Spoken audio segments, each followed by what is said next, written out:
Oops, actually I need to go and make some changes in here because I forgot to set my settings on here. I'm just coming here real quick. We're going to go live.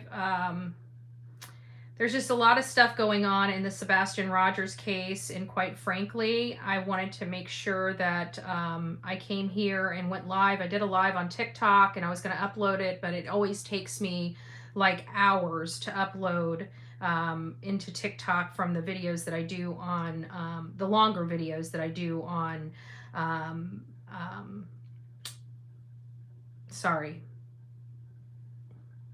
the longer videos I do on YouTube. It takes longer for them to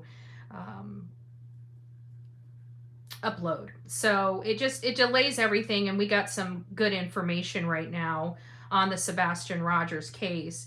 And basically, Sebastian Rogers obviously is the 15-year-old autistic boy that disappeared from Hendersonville, Tennessee, and hasn't been seen since. There's been heavy searches underway, and then mom and dad choose to...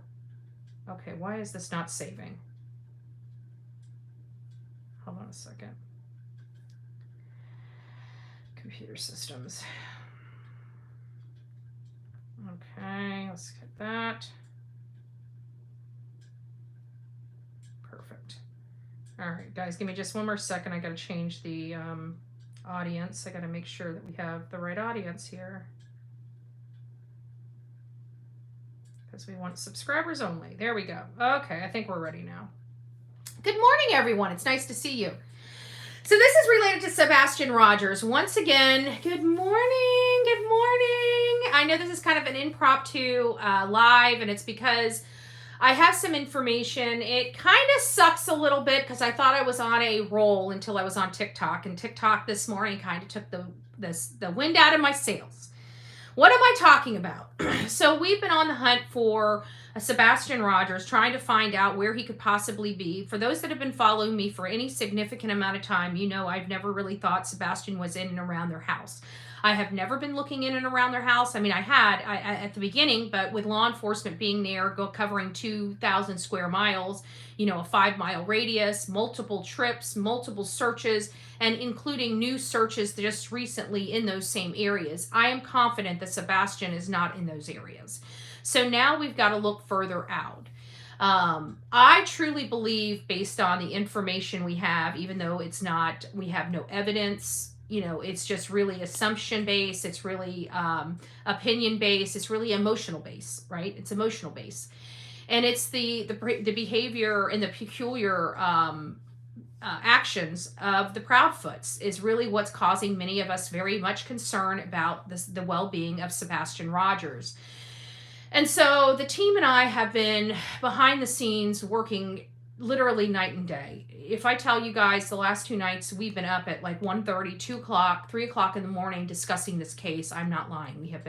We've been up going on literally 2, 3, sometimes 4 hours of sleep if we're lucky, since this case began, trying to find any information to help locate Sebastian Rogers. And so we're having to take a really strong look at both Katie and Chris and their behaviors, and we've identified multiple theories, but 2 that seem to be kind of rising to the top. One that has Katie Proudfoot's involvement in it, and one that keeps her completely out of the loop and unknown of the issue. And still, both options, Chris Proudfoot is responsible. We believe Chris Proudfoot is responsible for a variety of reasons. The fact that he, you know, even though for the appearance he's willing to convert, you know, he's unwilling to tell us his timeline. He's unwilling to tell us stupid stuff that, you know, we hear, and he's like, well, I don't have permission to say that. You know, well, TBI told me. No, TBI ain't giving you legal advice, dude. Like, how stupid do you think we are? If somebody tells you not to take a polygraph, it's from your attorney or yourself. It's not TBI telling you. I'm so sick of hearing Chris say that.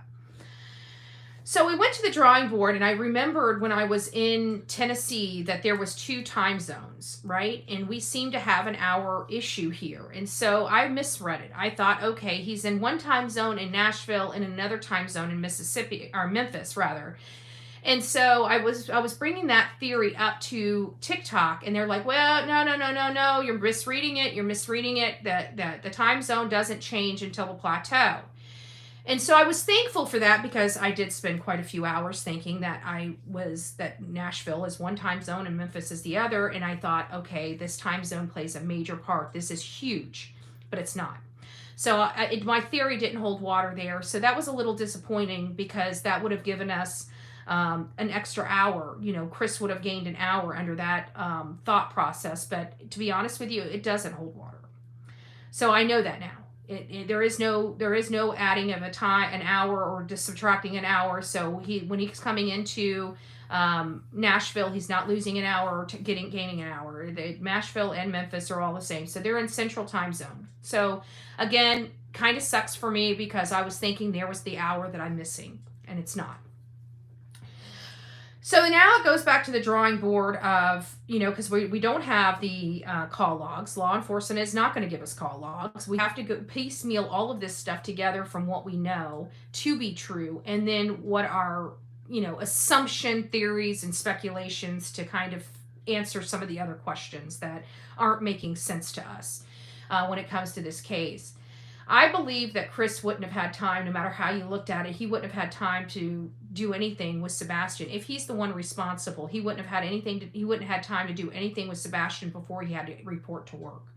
So I do believe he had to have stashed Sebastian somewhere. And I think because his RV is near his work, 20 minutes away, it appears in this timeline that he would have had enough time to go to his camper.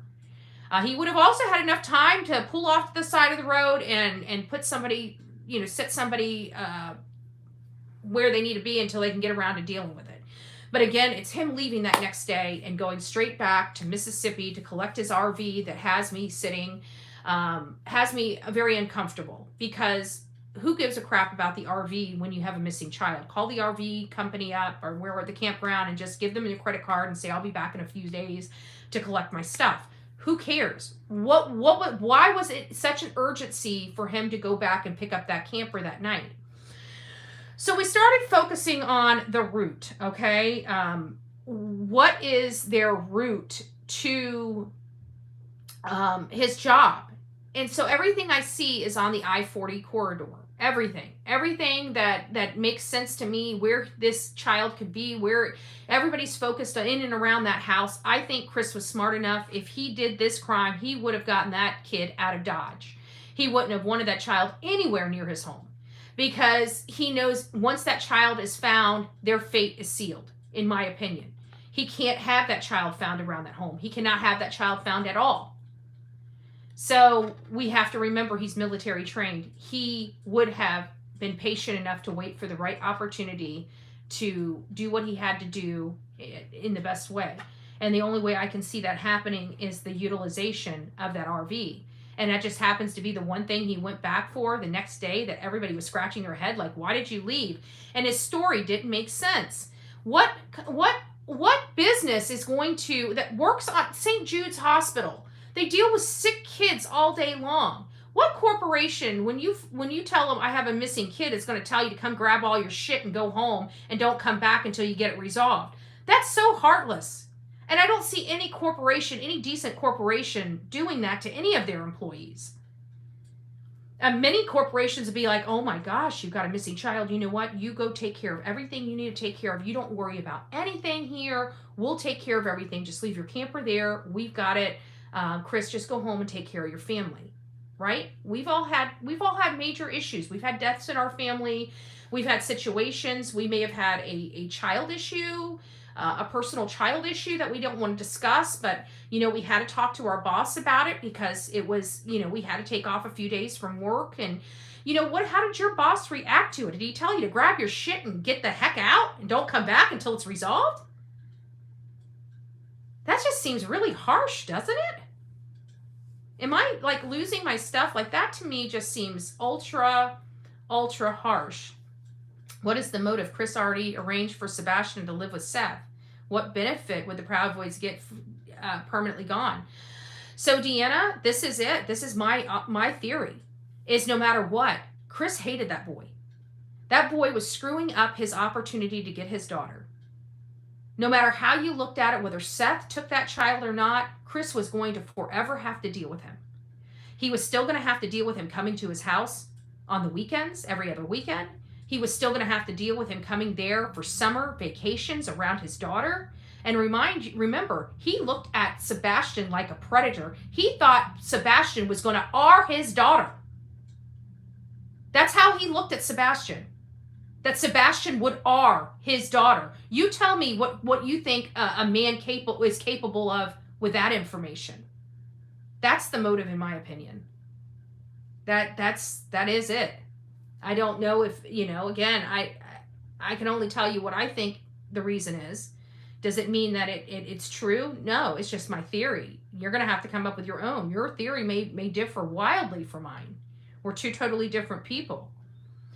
But I'm looking at this, and there are no people. I guess my question would be, Deanna, maybe this might be something that might help, get you thinking as well. Who else could it be?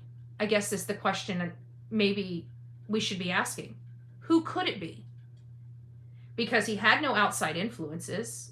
He had no internet, so the internet predators are gone. He had no friends, so this idea that, maybe a friend coaxed him out of the house and this was just a terrible prank that went terribly wrong, that's eliminated. So really the only people, and he was so sheltered because of his illness, he didn't go out and play like normal kids. He didn't have normal friends and normal activities like normal kids. He was basically sheltered and shut in his room and handed a switch to occupy his time.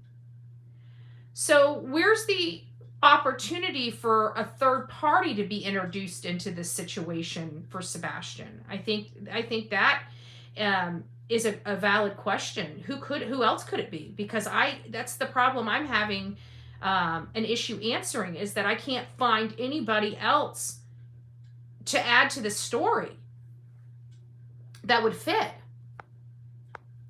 But, again, do you think it's possible their phones were open just to cover their butts? In the theory with the phones, which would imply that Chris Proudfoot wasn't home, in that theory, I truly believe Katie didn't know what happened. In that theory, I think he kept her on the phone for 3 hours to know exactly when she was going to go to bed, so he could time himself getting into the house and leaving and going undetected. He knew by the time he left his home and got there, he could have already been on his way while he was on the phone with her for 3 hours. Just waiting for her to go to sleep. And that might be the hour. Maybe we didn't realize that, an hour into that conversation, he got on the road. So an hour after they got off the phone, he's breaking in the house because his wife is asleep. And their front door is all the way in the front of the house where she could not possibly hear it opening or closing. He would have known that. No stranger danger would have known that. Only somebody that's from that house would have known that. That Seth is going to ask for the clothes. Have they not turned in the clothes that Sebastian was wearing that night? Because that seems a little odd. It seems like that they would have wanted to see that many weeks ago. Now, if law enforcement hasn't asked for that until now, I've got a problem with law enforcement, because they've known that this case has smelt to high heaven for a significant amount of time.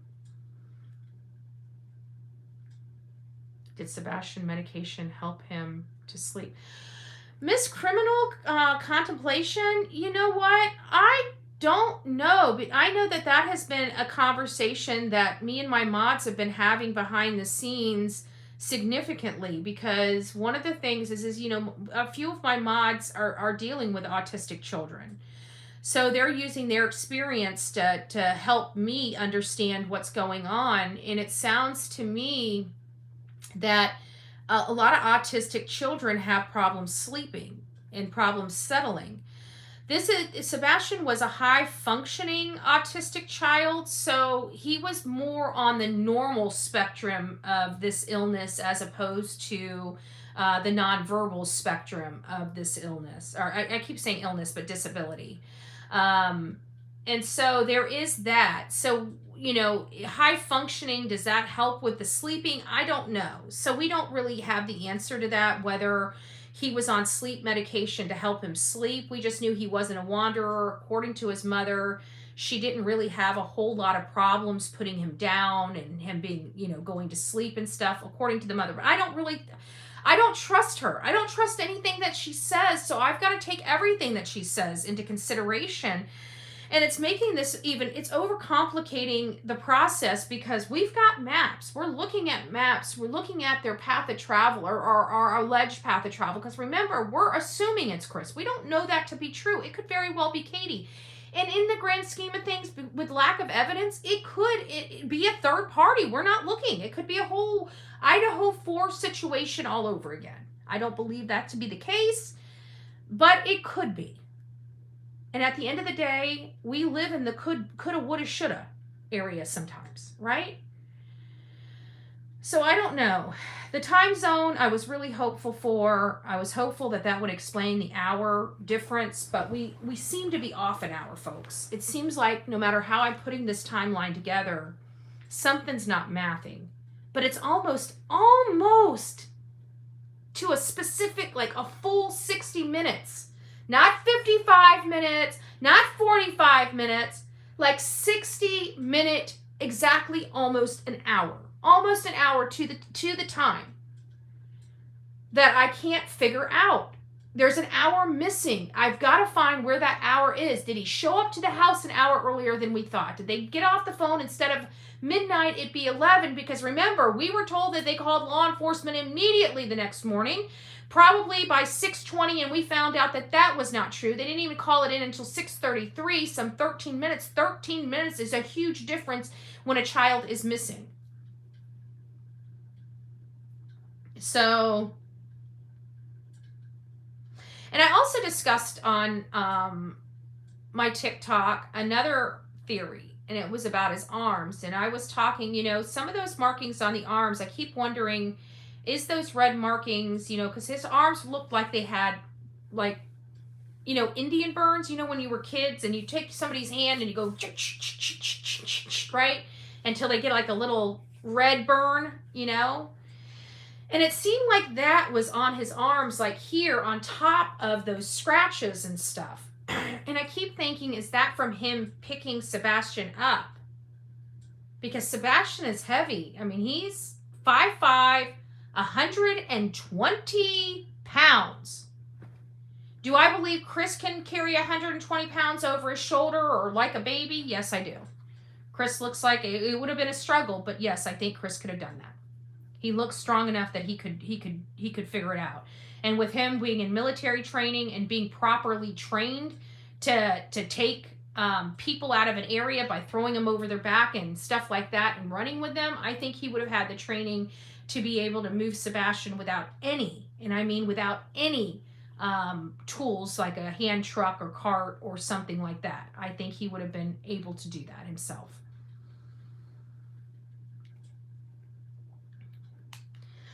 We do have the 911, no, we do not. Yeah, we do have the 911 calls. There is somebody out there. I know that my mod sent it to me. I'll have to find it. I'll prepare a video. I don't know if I'll be able to do it today or not, because right now it is the 10th.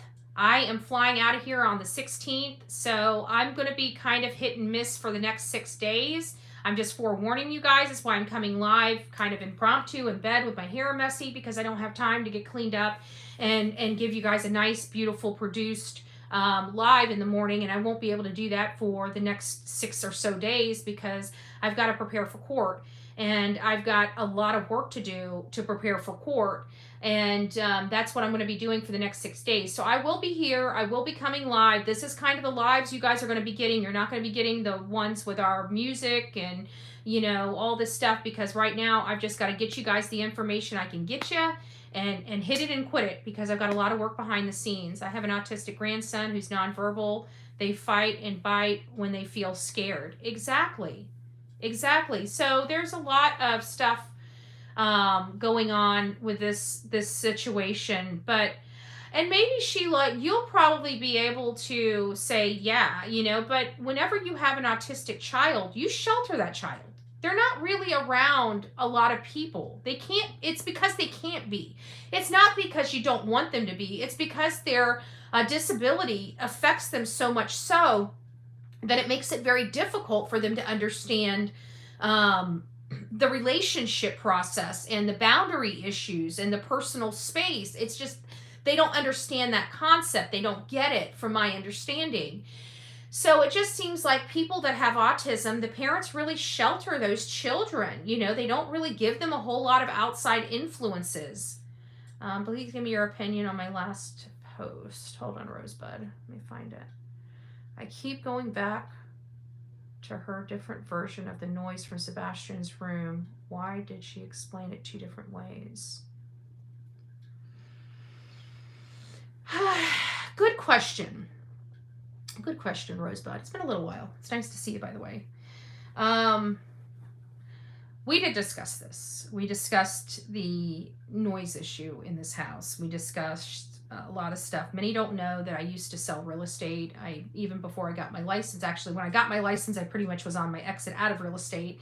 But I was in real estate for many, many, many years, sitting on open houses, sitting on, you know, whatever. I'm in Florida, so we have a great market and large houses and stuff like that. And why am I going through this with you? It's because of the size of their home. I live here in my home. It's about 1,100 square feet. Their house is 3 times the size of my home.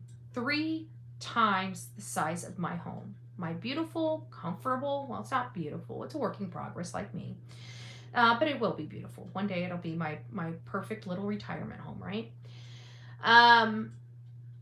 So when you look at the floor plan, the way it is in the floor plan is that Katie's room is literally like almost diagonal, straight across from the front of the house all the way to the back side of the corner, okay? And you have a living room, you have a garage, you have all of this stuff in between Sebastian's room and his mother's room. So inside her room, I doubt she's hearing squat from Sebastian Rogers. But my mods reminded me that she specifically stated that she was not in her room, that she was actually on her living room couch at the time. She said she was on her living room couch. She was studying, remember, because she goes to DeVry and she's getting additional training. So she was studying for her school that she just recently bowed out of to take a leave of absence because of her son. But she was going to school. So that night, she said she was on the phone with Chris Proudfoot, which, again, this comes back to this story kind of really doesn't make sense. If you're studying, how can you be on the phone having a conversation for 3 hours if you're studying? She's telling Nancy Grace on one hand, I'm on the phone with my husband for 3 hours, and on the same sentence, she's saying that I'm studying for school. I have never been able to study for school being on the phone for 3 hours. Now, call me crazy, but it's just something I'm unable to balance. You know, I can't read a book and talk on the phone, okay? I can do one or the other. That's just me. Some people are not me, and they have more gifts than Bullhorn Betty, right? And they can walk, talk, chew gum, burp, and fart all at the same time, okay? I can't do that. But even from the living room, where the living room is positioned, you have an entire like step, like up to the loft stairs and all this other stuff that you have to go through to get to Sebastian's room. And the noise blocking things like the walls and the kitchen. There's a lot of them there. So I still have a hard time believing that even in the living room, she could hear Sebastian while on the phone with her husband and studying. It just doesn't seem like she would have been in tuned to that. It seemed like she was heavily distracted during this time. And why would she get on the phone with her husband literally the minute, and it sounds like the very minute Sebastian went to bed? Because according to her, Sebastian went to bed at 9. According to her, she was on the phone with Chris for 3 hours, so it sounded like she called Chris after Sebastian went to bed. Why? Because after Sebastian went to bed, she said she needed to study. I'm studying right now. I just told you about this court hearing that I've got going on, right? I'm studying right now. I don't know how I can study with my phone on and carrying on a conversation when I need to read 1,000 pages of paperwork. I can't do it. I'm trying to do it right now. I'm telling you, for me, it's impossible.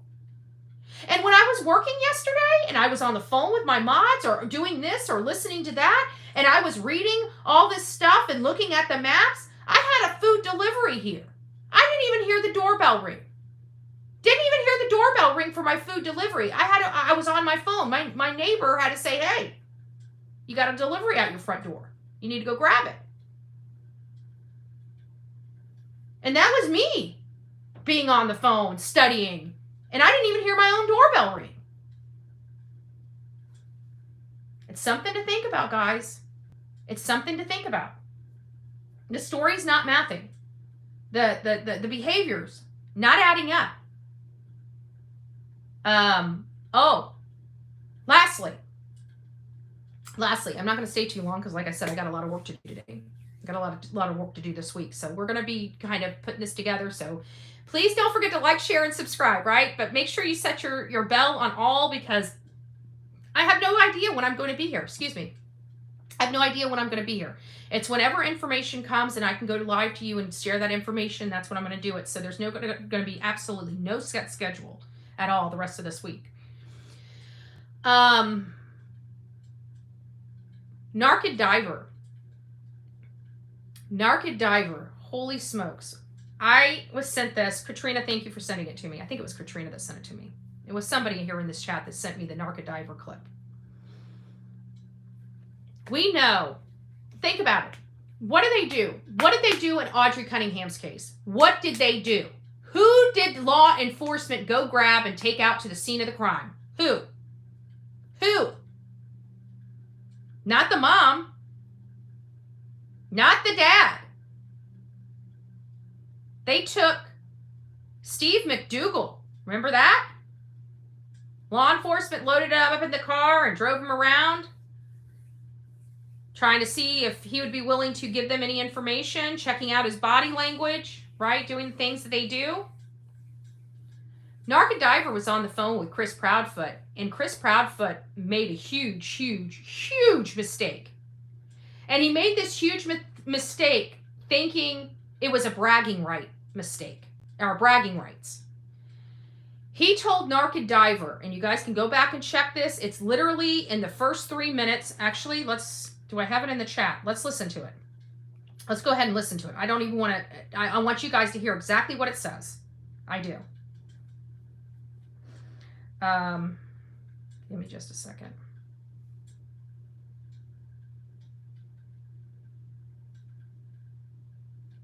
Here it is. It's in the first 3 minutes of this clip. I want you guys to hear this. This is Chris Proudfoot talking to Narc-Diver. Ellie Mae, in my opinion, I think it's mom. It's hard not to consider her because she put it herself in that house by herself with him.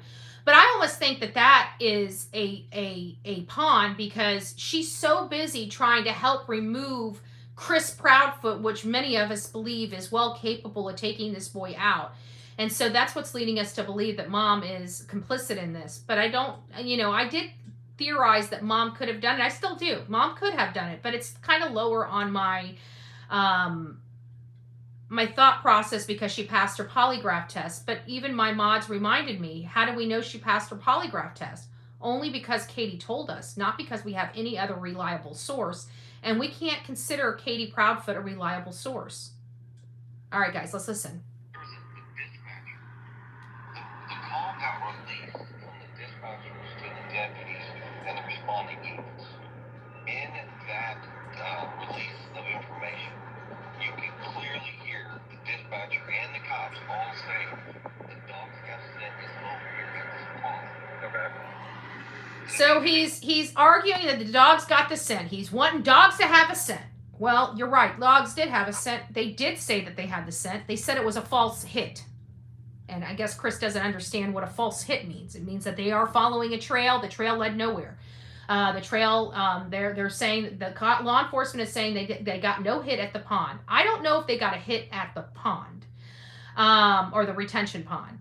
It was my understanding after my review that law enforcement was around the retention pond, but it wasn't from the dog hit that caused them to drain the pond. It was because there was a million different footprints. Because remember, the Proudfoot said this kid left barefoot. And around this retention pond was a lot of bare feet going right into the pond. So naturally they drain that pond and find out that Sebastian's not there. That was a hopeful lead. So yeah, he's saying this, but this is not the stuff that I want you to hear. You're gonna hear it, and if you don't hear it, I'm gonna let you know. You guys are gonna want to stay. He says something that made me just go, "Whoa, Chris, that's not good." You're thinking that that's good, that's cool. Let's keep listening. Yeah, and that's what everybody kept saying, and I'm like, there's got to be some truth to this, because that doesn't make any sense. Like, so yeah, they tracked here, so. Yeah, and then like I said, they tracked. So if you're in that subdivision, yeah, directly, the next subdivision over to the left. Next subdivision over to the left Our subdivision. is their subdivision. Okay.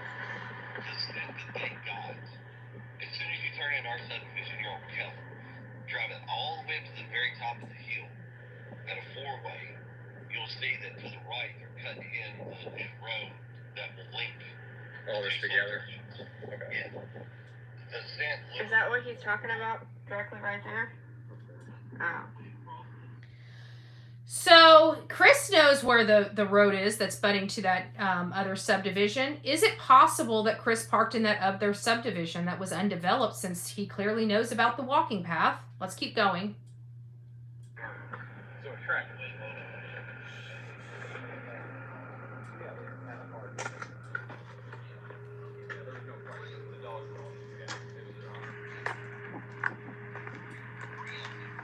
Oh, it must have missed it.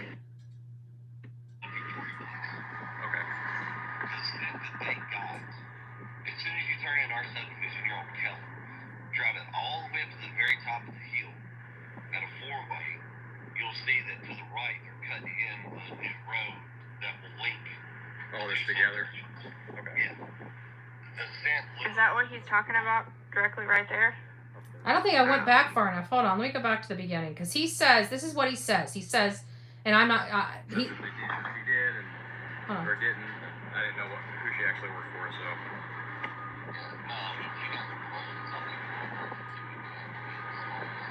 Yeah. Well, there's a lot of BS out there. People saying there's no dogs in.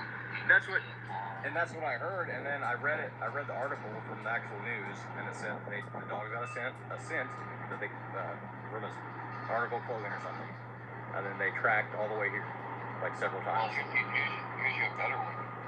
There was the dispatcher. The call got released from the dispatchers to the deputies and the responding units.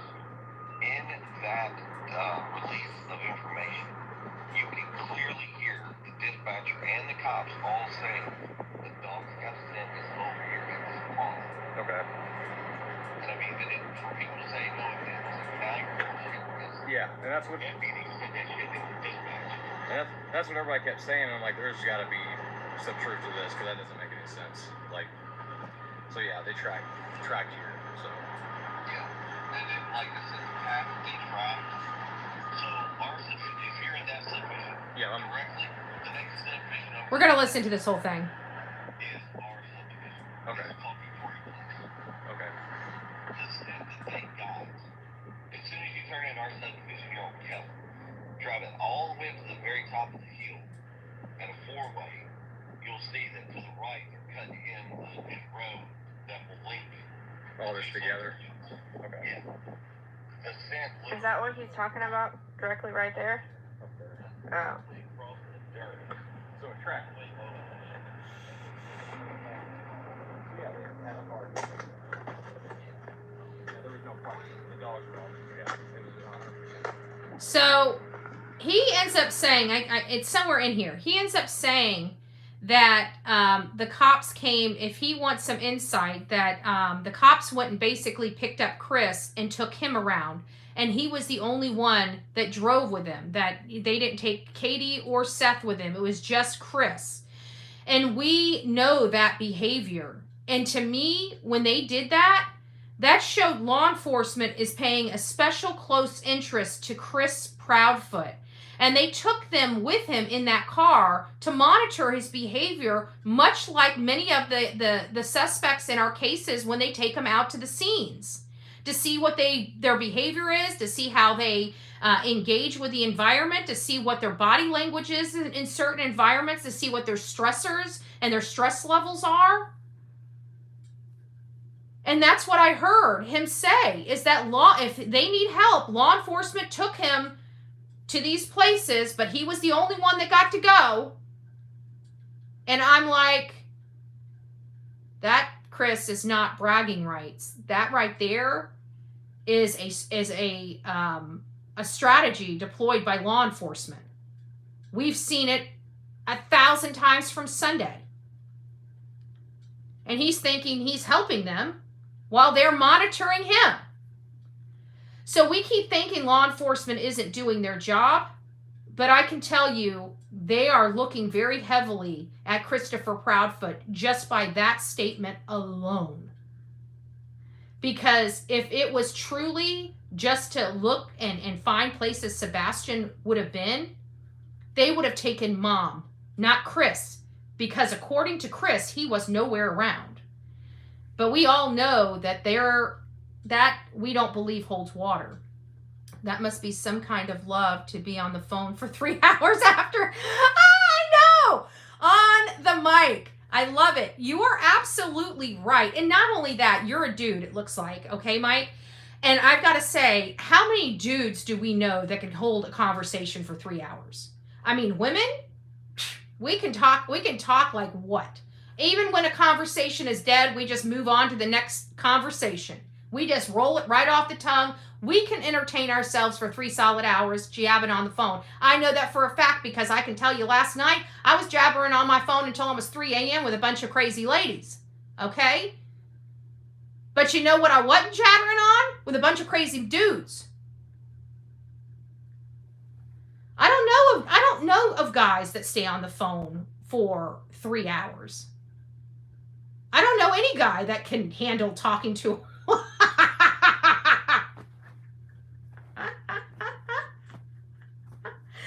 I'm not sexist, okay? I'm not sexist, okay? I believe in biology, but I'm not sexist. But I just don't see it. I don't see a dude carrying a conversation with a chick for 3 hours, okay? Maybe when we're teenagers, you know. I love you. I'm going to hang up now. Oh, no, I'm going to hang up. Oh, my gosh, I love you. I love you, too. I love you. I love you, too. Oh, my God, I'm going to hang up now. I'm going to hang up now. Oh, no, you're not going to hang up now. Oh, I'm going to hang up now. You got to let me go. Hang up the phone, baby. How old was I? 18? I think that's the longest conversation. I think in my younger years is probably the longest conversations I had with dudes. The older we get, the less interested they are in carrying on conversations. They're like, give me work, give me a beer, and give me my paycheck, and stay out of my way. You know, that's the dudes, right? That's the dudes. Or hey baby, it's time for date night. I just don't want to take you to dinner. Yeah. You kiss my, you know what. I'm lucky if my husband talks to me 20 minutes on the phone. I know. My husband is traveling for work. We talk for hours while he's driving. Been married 27 years. I can still talk for hours. So Mary gives us hope. Mary gives us hope. But, in all fairness, I think that's Mary, I have a funny feeling. Well, you told me you guys have been married for a long time, but you're probably things are different. I think we were trained differently back then. I don't know. No, I should stop. But I think there are some guys that could stay on the phone, but I don't think that what our country's producing this day and age, or has produced in the last 40 years, can do it. Mary's gonna come through this phone and smack me. I love you, Mary. Thanks for being here. The longest time I ever spent on the phone was early 2000s. Local chat line. I was 16 or 17, exactly. I'm talking about guys above 50. Yeah, I don't see it. I don't see it. Good morning, Brandy. It's nice to see you. I mean, you know what?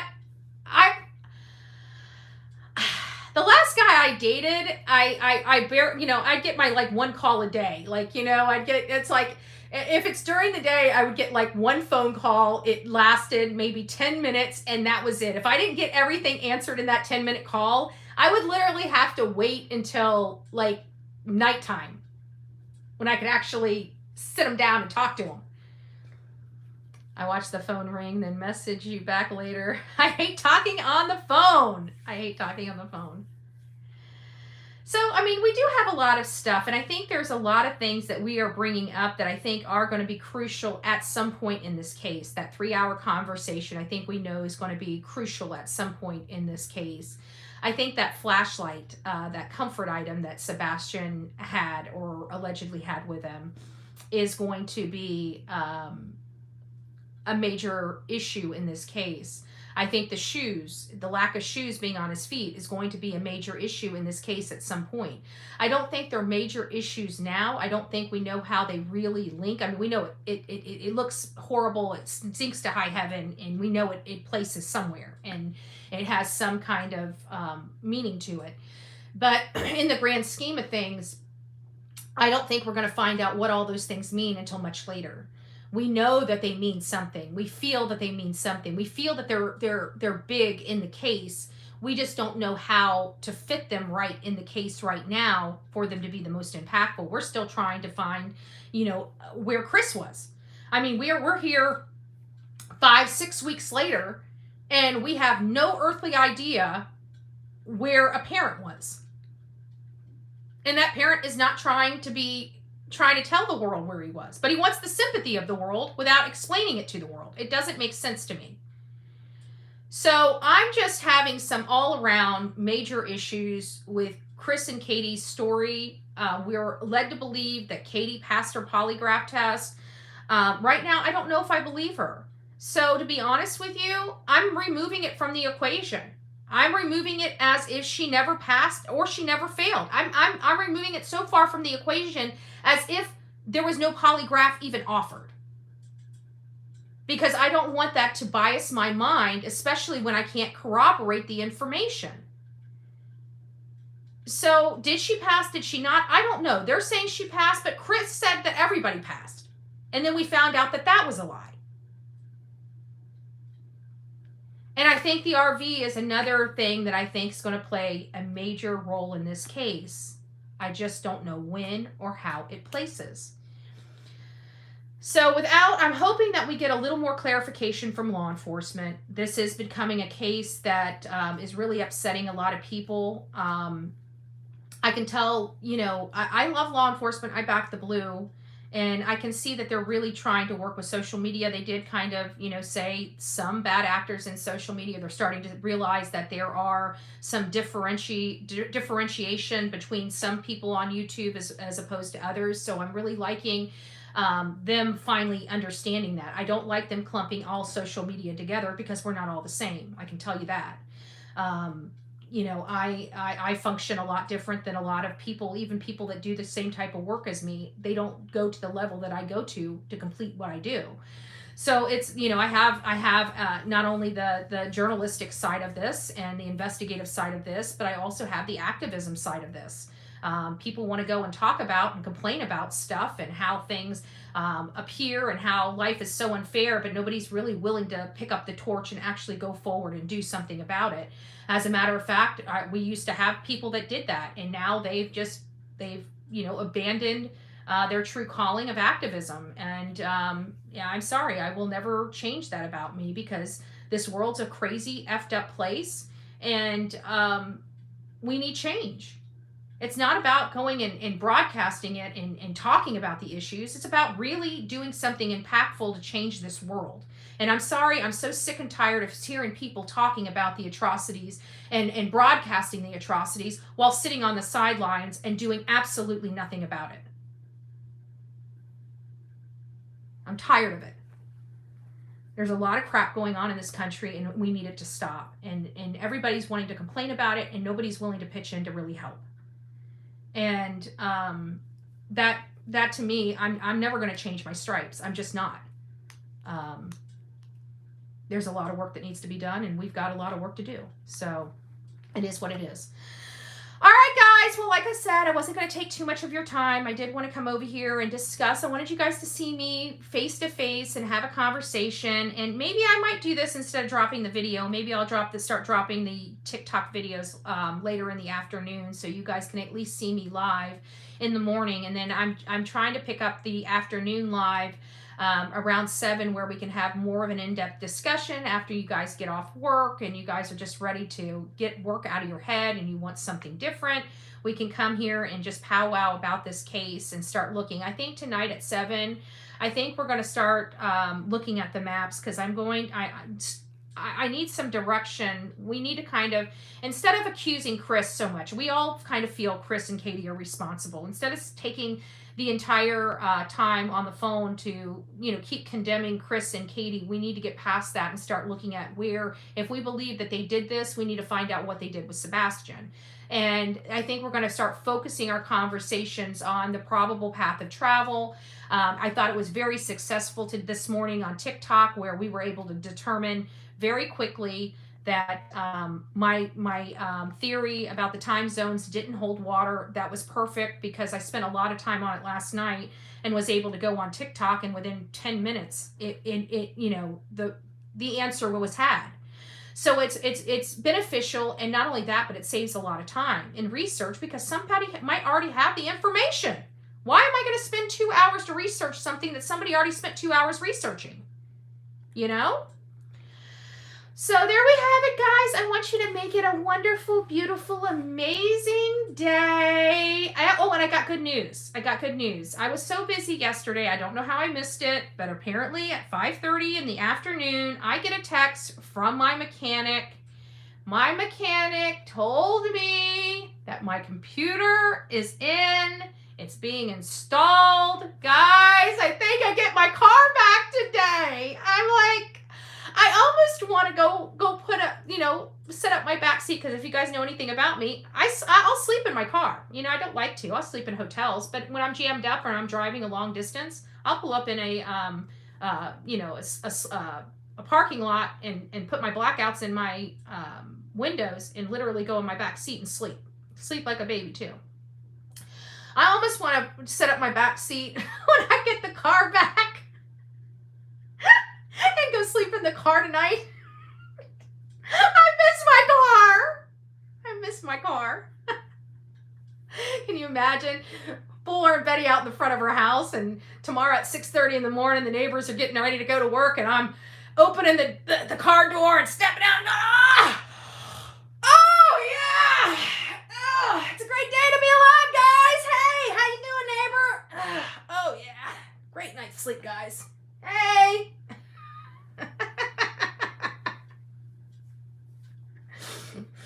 Oh, good heavens.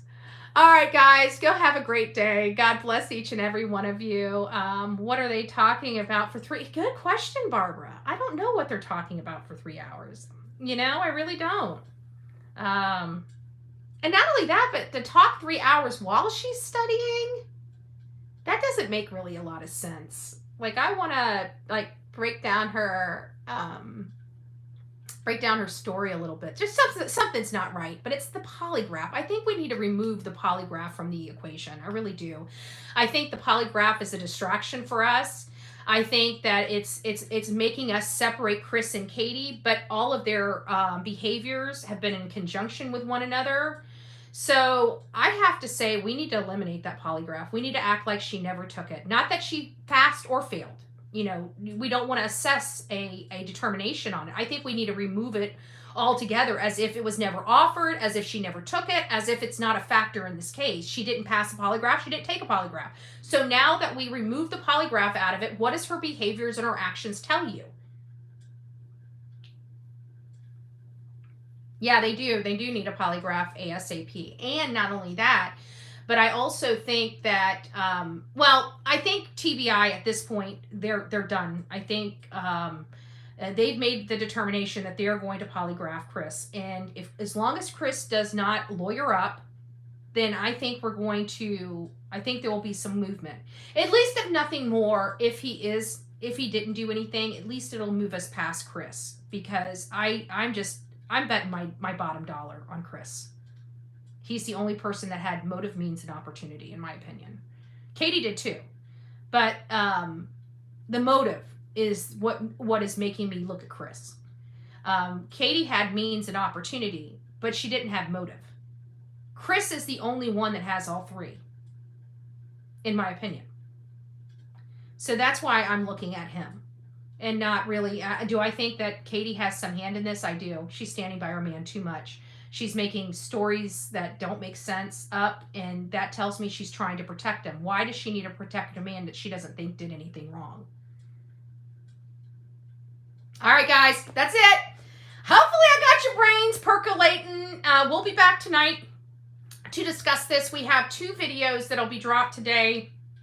One I'm going to be dropping in probably right after this. If you guys remember, we did a premiere on the 911 calls for Madeline Soto, and it froze. It got like about 13 or 15 minutes from the end, and it just froze. And I thought it was the YouTube system, and come to find out, my video file was corrupted inside of my editing file. So I had to redo the entire video. But I did do the entire video because it was an important video. It's about Madeline Soto, and it's about the 3 calls and the breakdown of those 3 calls. So since that link was bad, I've redone the video, and I will be uploading it. So the first 15 or 20 minutes of that video, it'll sound very familiar if you were with me when we did the premiere. But it's after that, when it froze up, that you guys didn't get to hear, didn't get to listen to, and didn't get to evaluate. So I will be uploading that literally as soon as I'm done. It's already in there. I just got to flip it from private to public. So that'll be coming up, and that's related to Madeline Soto. And then I've got the conversation from TikTok, our live from TikTok this morning, which I will be releasing in about 2 or 3 hours from now.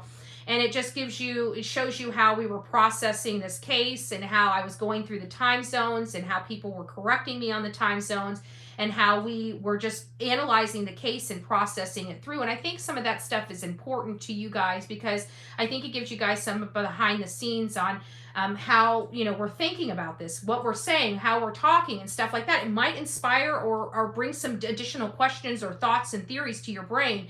So I hope you guys do watch those things. But if you don't, I just appreciate the love and support here on all these platforms as we look into these cases, and we try to make heads or tails of them. Sebastian still hasn't been found. Again, he's a 15-year-old autistic boy. He's 5'5", 120 pounds. He's got brown hair. Is it brown eyes? I think he's got brown hair, brown eyes. And he went missing from the Hendersonville, Tennessee area. We need to find him. The parents say basically he walked out the door. They can't tell us why they feel he walked out the door, just that the front door was locked. And that he always locks the door behind him. Well, he also always puts shoes on too. He didn't do that day. He didn't take any of his electronics. He's attached to his Switch, but he was running away from his home without his favorite game in the whole wide world, and no shoes. It's inside. There's no way this is not screaming inside job. No way. All right, guys, don't forget to be fearless. If you see something, say something. An ounce of prevention is worth a pound of cure. And until next time, please be safe and kind to one another, especially in the comment box below. And don't forget, we will be doing another live tonight at 7 p.m. where we're diving into this case. We're letting you be the criminal, and we're trying to figure out how would we do this crime, and why is this important? Because it's giving us ideas about what happened that night from a bunch of different people with a bunch of different experiences. And we're going to try to see if we can make heads or tails. We need to find out what happened to determine where Sebastian is. He's somewhere. We've got to find him, and I believe he is findable. So, all right, guys, talk to you soon. Have a great Tuesday. And I will let you guys know just as soon as I get that car back. I don't know what I'm going to do. But I have a funny feeling I'm driving somewhere. Okay, I'm driving somewhere. I don't know where, but I have all this studying to do for this stupid court case. So I might just be grounded for another 6 days. I don't know. We'll see. All right. Love you guys.